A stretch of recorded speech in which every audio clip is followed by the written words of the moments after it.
मेरा नाम अब्दुर्रहमान नक्काश है। ये जो नक्काशी का फ़न है, बिल्डिंगों पे, इमारतों के बाद फिर पीले पलंगों पे, फिर हमारे बुज़ुर्गों ने ऊँट की खाल पे शुरू किया। ये एक यहाँ की शनाख्त है। तो इसको ज़िंदा रखने के लिए ज़रूरी होता है कि हम इस फ़न को आगे सिखाएं, लोगों को बताएं, और इसी सिलसिले में हम इस फ़न को लेके चल रहे हैं अपने साथ। और ये एक रवायती फ़न है, यहाँ की पहचान है, शनाख्त है। अच्छा जी, ऐसा है कि ये जो ऊँट की खाल के लैम्प शेड हैं, ये तो शुरू हुए तकरीबन 1910 में उस्ताद अब्दुल्ला नक्काश ने शुरू किए। उससे पहले जो था वो ये होता था कि इसी खाल के ना गुलदान तैयार होते थे। अच्छा, इसका प्रोसीजर है कि ये 3 फैमिलीज़ मिलके काम करती हैं। नक्काश पहले वो उसको देता है कुम्हार को स्केच बना के, कुम्हार उसी शेप व्हील पे बनाता है। उसके बाद फिर उसी की डाई बनती है, मास्टर डाई और दूसरी डाई। डाई बनने के बाद उसमें से फिर मॉडल कास्ट किया जाता है। फिर मॉडल के ऊपर से ही कास्टिंग शुरू हो जाती है।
देखें, 2 चीज़ें बड़ी अहम हैं। एक ये कि आप लगन के साथ करें, दिल लगा के करें, और दूसरा आपको जो सिखा रहे हैं उनका क्या मेयार है। हमारे जो उस्ताज़ा थे, उनका सिखाने का तरीका नस्ल दर नस्ल कोई 12-14 पीढ़ियों से है। तो हमारा फ़न इतना मिनिएचर हो चुका है, जब भी बुज़ुर्गों के बताए हुए, उस्ताज़ा के बताए हुए तरीके पे जाके, मेरे उस्ताद मेरे वालिद मलिक आशिक नक्काश थे, तो उस तरीके से जब हम आगे ब्रीफ़ करते हैं या बताते हैं, तो आप देखें कि वो इतना मिनिएचर, इतना फ़ाइन तरीका है कि लोग उसको फ़ौरन पिक करते हैं, और उस शनाख्त को फ़ौरन पता चलता है कि ओहो, ये तो मुल्तान के नक्काश है और ये फ़लाँ उस्ताद का काम है।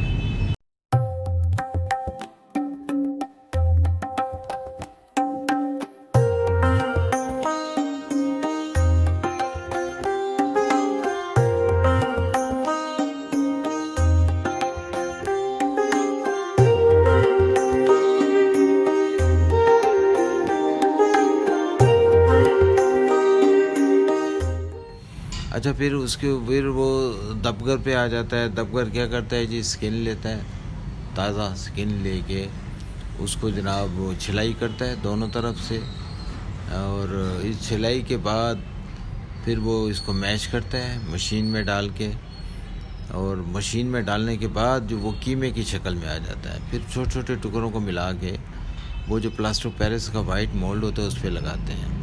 अच्छा, इसमें अब ये है कि अगर हमें ऊँट ना मिले, हम भैंस का भी चमड़ा इस्तेमाल करते हैं। गाय का बारीक होता है, बकरे का भी बहुत बारीक होता है, वो हम इस्तेमाल नहीं कर पाते। तो ये हम जो है फिर भैंस और ऊँट का इस्तेमाल करते हैं। वो भी जब ऊँट ना मिले, ऊँट की क्योंकि चिकनाई कम होती है, थिकनेस ज़्यादा होती है, उससे पीसेस ज़्यादा निकलते हैं, तो इसलिए वो हम इस्तेमाल करते हैं।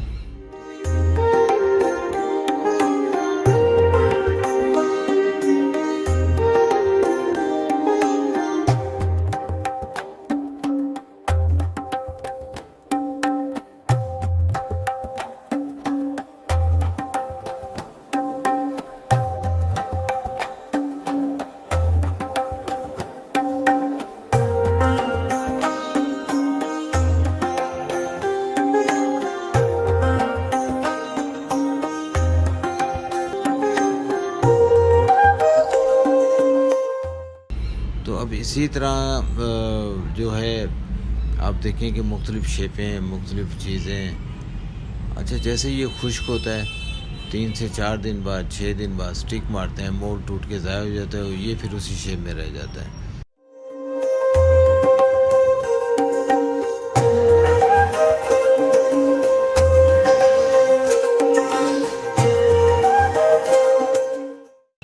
देखें जी, मैंने यह हमारे ख़ानदान में जो रिवायत चल रही होती है कि स्कूल से पहले ही हमें कलम पकड़ा दी जाती है, और उस वक्त से अब तक मैं उसकी मशक कर रहा हूँ।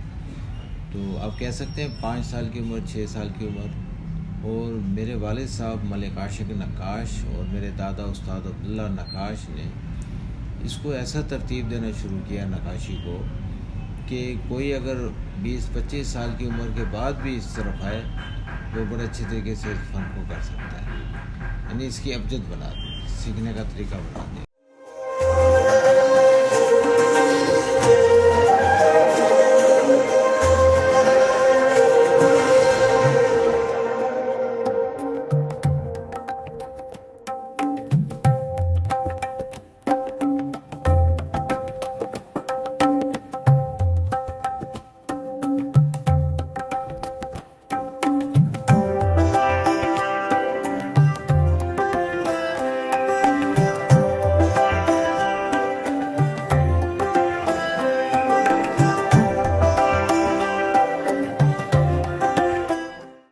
फिर उसके ऊपर नक्काशी करता है, और नक्काशी के डिज़ाइन वही बनाए जाते हैं जो इस खित्ते के कदीमी सीना ब सीना चले आ रहे हैं, ताकि अगर हम किसी और मुल्क का डिज़ाइन करें तो कुछ अर्से बाद लोग समझेंगे शायद ये फ़लाँ उस मुल्क का बना हुआ है। तो उस्ताज़ा जो है वो वही इस खित्ते का फूल ही डिज़ाइन करते हैं इसमें।